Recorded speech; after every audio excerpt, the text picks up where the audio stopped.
ইতিমধ্যে জেনেছেন সম্প্রতি কুমিল্লার হোমনায় 4টি মাজারে হামলা, ভাঙচুর ও আগুন সন্ত্রাসের বিরুদ্ধে এবং সারা দেশে মাজার, দরবার, খানেকায় হামলা ও আগুনের প্রতিবাদে মদিনার কাফেলা বাংলাদেশ আয়োজিত, কুমিল্লা জেলা ও মহানগর শাখা আয়োজিত আজকের এই বিক্ষোভ মিছিল এবং মানববন্ধন থেকে আমরা জানাতে চাই, এই দেশে ইসলাম এসেছে হযরত আউলিয়া কেরামদের মাধ্যমে।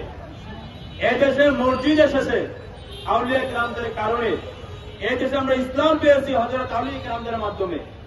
এবং এই দেশে আগে মসজিদ হয় নাই, আগে মাজার হয়েছে, মানে মাজারওয়ালারা মসজিদ করেছে।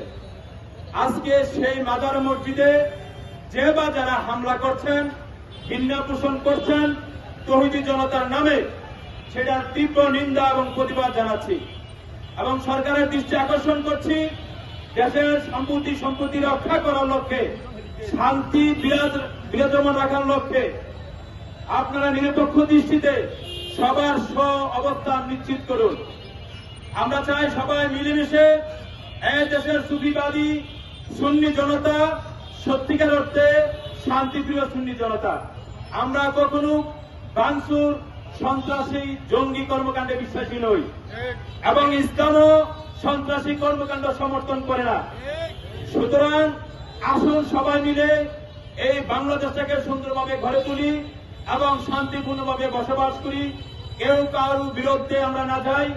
সব ধর্মের স্বাধীনতা ইসলামে যেমন রয়েছে, তেমনি এই দেশের সুন্নি সুফিবাদী মুসলমানরাও শান্তিপূর্ণভাবে তাদের ধর্মকর্ম করবে। আপনারা করবেন আপন আপন জায়গা থেকে, তাতে আমাদের কোনো আক্ষেপ নেই। আমরা